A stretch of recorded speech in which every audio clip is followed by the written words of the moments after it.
So Team 1 will still have access to their beloved Buck, for example. You're still going to have your hard breaches available. And we have seen over the course of the last few months... Walk on through, but you've really got to land your shots, especially when all you get is the feet to try and shoot at Alamau. He's going to open things up to kill over. Lagonis going to hit the plant, but there is information on that. Ons is able to detonate the Toxic Babe canister. Alamau, KDS looking to try and nail that diffuser to the floor. The final 2 kills come in, Levy and Nesk in. Bit more information there. The EE1D coming in pretty clutch. EE1D coming in, but instantly Neskin being taken out of action. Levy looking to try and be made very well at all as Rise was struggling to get on through. The plant now being attempted, but Levy way through the soft wall. Lagonis, desperate attempt to try and get the plant down. Alamau and Levy come on through. Instead, it puts Team 1 on the back foot for a time. Alamau, though, going to be able to find the refrag over onto it. It's still going to be quiet. No, don't just run out. Please don't do that. Oh, man. Everything went downhill after Rise killed his teammate. Won't really be judged too easily, but we're seeing a quick plant here by Santos. They are bringing the heat, and Lagonis is feeling it. STK seconds left remaining. Don't forget, they need 7 seconds to hit that defuse, so really the kills have to start coming in, but it's going to be Santos that are finding them all. STK, what a round from him. Hey, look, very much the problem that I had at the moment. A little bit of pressure coming in now. Neskin, he's able to find himself one as Ons does before being traded on out. And STK, man that has been so consistent so far, eventually will be taken on down. Team 1 having to scurry out of the site. And maybe we'll switch to the pistol if needs must. But still, another kill coming in here for Santos as Rise takes down KDS. He gets caught out inside a kitchen. The pistol will not do the job, as that's going to be a flaw. They do have to commit to which push it's going to be, and it looks as though it's going to be a Cool Vibes push, as Rise does take down Alamau. KDS feels the pinch as well. Nice. Cool Vibes. Lagonis instead, starved of information, cons with the crossfire. He knows he's going to be pushing in there from Hookah Door. Easy line of sight. Into pre-fire into the corner, often somewhere that players will try and sit, but where Rise is. A C4 from below is a little bit early. Neskin with the pre-fire. He had loads of options there. He could have peeked left, he could have peeked right. Instead, he just hugs the bomb chassis, finds the final shotgun on Cool Vibes. Lagonis had nothing to worry about because the overheal meant that he could push down the stairs without really any worry. And to get... You maybe make a video on it? I'm not sure. I'll vlog it. Vlog it. I'll put it on TikTok. I don't really use TikTok, but... Get himself on in for a plant. Raps is being pressured as Hornetow's just aggressed all the way on through. Redox, he has to go in now and try and take down the planter, but he too will be taken on out. Files is now left in a pretty impossible situation. See how ints aren't going to overwhelm MIBR, especially if they are all off the site. Well, Redux and Luke have brought things back to an equal. Now in the 1 versus 3, finds himself one. Diffuser still in the hands of VNX. He can't grab the expect to push from. Goes for a cross and instead is caught out. Multiple players on the side of MIBR watching onto that one. Drunks, he's on the bomb chassis, but not for long. Fowls picks up those final 2. MIBR is likely going to be safe there. Raps with a swing, but he is going to be taken out. Vitz, the shield is lost. 20 seconds do remain. Fowls picks up a very important kill there. Shutting there by Hornetow. The plant is going down. Bodega, can he find one? No, eventually will be taken on out. Luke has already been established. Player inside of games. Player toward big window. Meeting entirely surrendered, as is Kitchen. The site free for the main lobby at the moment. Goes, moves and through into split, but VNX is crouched down just outside of the smoke, where Siege turns into a jump scare. Laid prone, ready to find himself a second, and he will! The edge up goes off, but it's too little. Shutting Hornetow down. Fowls gets himself into an engagement with the player inside of Freezer. Well, Bodega. Job on the docket, but, you know, okay, Vitz peek out from the shield, sure, because they didn't really have much that they could have dealt with that. He doesn't have the shotgun, interesting. He has the FMG, but instead he will be taken on down. Fowls steps in a big way inside of this round. Zach, now it's do or die. Finds it. Yeah, Zach actually did a really good job in this game. You know, not even top fragger. That's actually going to go to Falls. 10 and 4, though. Raisins.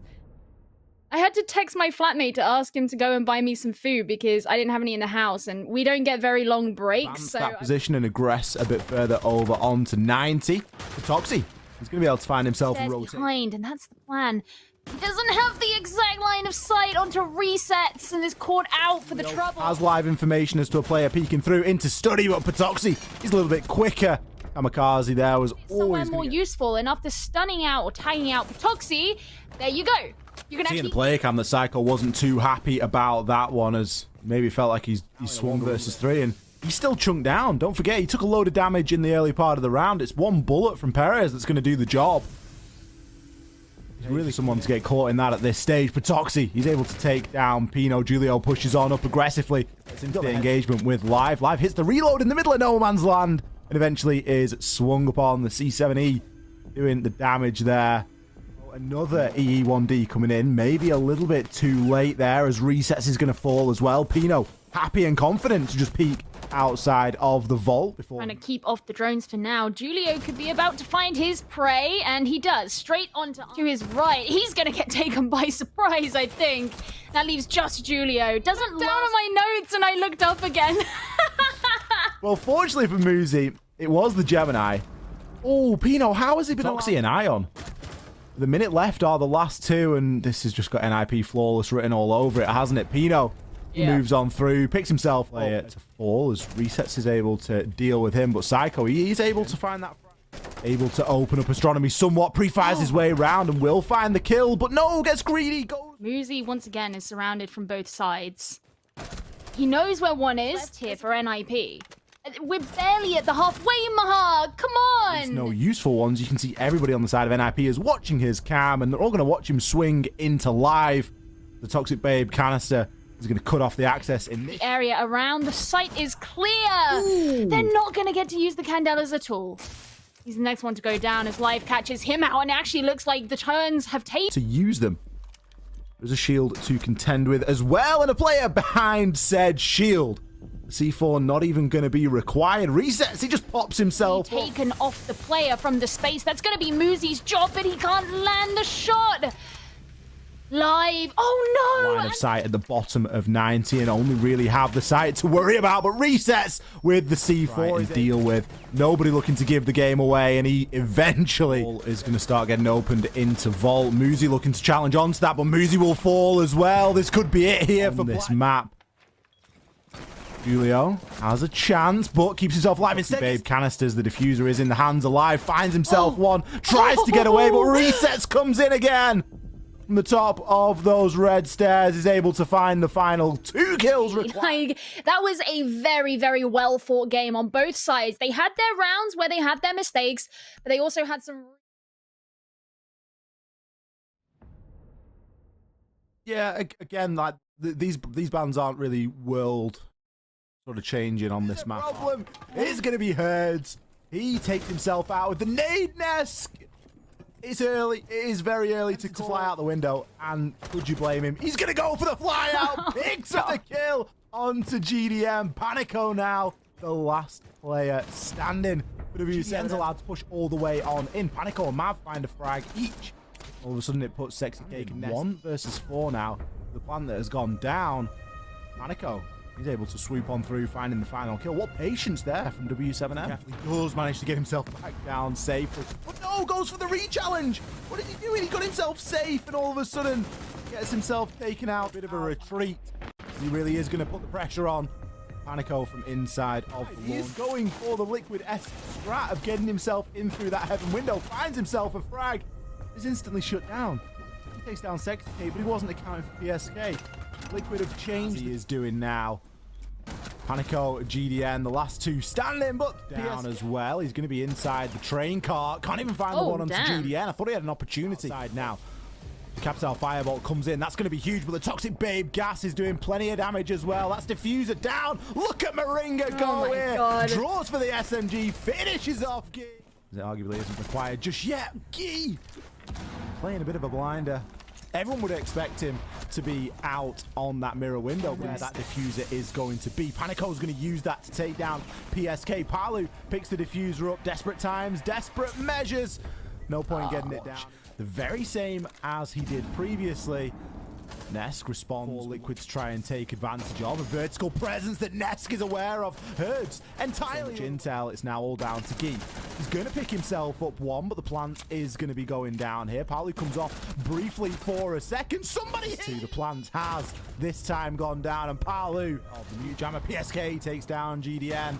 This could be it for Liquid. Look at that shoulder cover. He is sorry. As they're going to start to pre-fire on through. Palu to be the one to find that kill. Old analyst here for Liquid. And he's going to get taken care of by Moringa as he approaches up these white stairs. SiegeGG was getting the plant down. A great display. But it was still a great game to watch. And given that this was W7M's first time going on to Cafe Dostoyevsky, we got to have an insight into the way that they